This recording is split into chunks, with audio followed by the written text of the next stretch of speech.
What is up, YouTube? Big thank you to all of you that subscribe. After the last video, I passed 100 subscribers.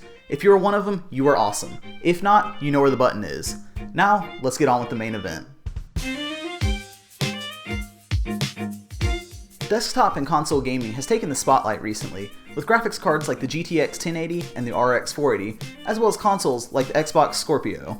But dedicated handheld consoles are still around. Have they become obsolete because of your phone, or is there still a reason to own one? I'm Jason with Tech, and here's the state of mobile gaming in 2016. So like with cell phones, there are a bunch of handheld consoles out there. A lot of them are running one version of Android or another.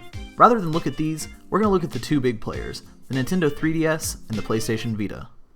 Both of these systems have been out for a while, and have each had a hardware revision in their life cycle. The 3DS originally came out in 2011, and since then, there's been the 3DS XL, 2DS, new 3DS, and new 3DS XL. The Vita hit America early the following year in 2012, and had just a single hardware revision in 2014, known as the Vita Slim. Currently, Nintendo sells the 2DS and the new 3DS XL in America, and Sony just sells the Vita Slim at this point. Both systems have more or less a standard controller layout, with 4 face buttons, D-pad, shoulder triggers, and start and select buttons. The new 3DS adds a second analog nub and secondary shoulder buttons that the 2DS lacks, and the Vita has a secondary analog stick and rear touchpad standard. Both systems have a vast library of exclusive quality games released for them. Nintendo's franchises like Zelda, Mario, and Pokemon need no introduction, and the Vita has some real gems like Luminous and Persona 4 Golden. Nintendo also has a catalog decades deep, and some of the biggest hits of their previous systems are available on the Virtual Console. NES, SNES, Game Boy, and other classic consoles have titles available for download, and the 3DS family of consoles will play DS cartridges as well.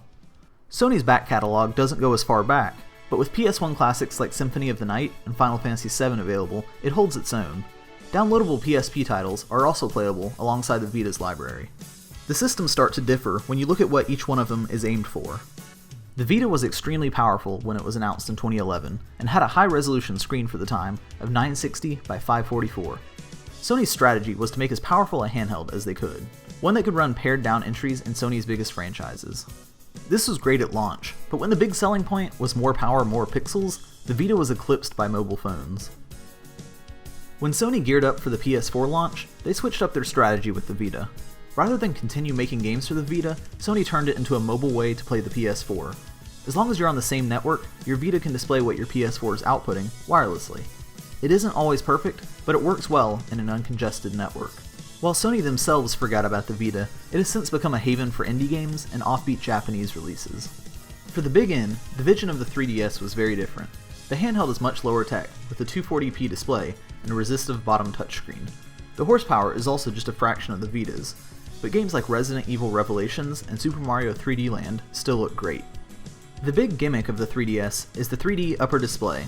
It can't be captured on camera, but the display projects an image to each eye without the need of glasses. It's a neat trick, but you can easily play games without it. Good thing too, since like the name implies, the 2DS is just 2D.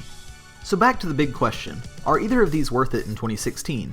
To that, I give a resounding yes. Nintendo's offerings start at just $79 for a 2DS, and go to $199 for a brand new 3DS XL. The Vita only comes in one slim model, which runs $169. As a standalone game console, the 3DS is my system of choice. Nintendo hasn't once made a bad handheld, and the 3DS is just as good as any of their previous efforts. It offers a gameplay experience you can't get on mobile, with its 2 screens and 3D display, and its first-party offerings can't be overstated. My Vita collects a little more dust, but gets brushed off often since Sony gives monthly free games with PlayStation Plus. I've discovered a lot of fantastic indie games like Rogue Legacy because of the Vita too. Some games that are on mobile, like Adventures of Mana, get their definitive version on the Vita due to the physical buttons. So there you have it. The power may not be there in 2016, but the 3DS and Vita offer unique experiences on the go that you don't really get from iOS and Android. One or both of them have made it into my backpack for 5 years now, and as long as they keep pumping out great games, I'll keep taking them with me. What do you think? Do you take a 3DS or Vita with you on the go? And do you think the upcoming NX is going to be a handheld console? Let me know in the comments. That's all for this one. Special thanks to my buddy Andrew with AFDrums. His drum covers are in the background of some of the video. Go check them out. Again, this is Jason with Tech. Like and subscribe if you enjoyed this, and I'll see you in the next one.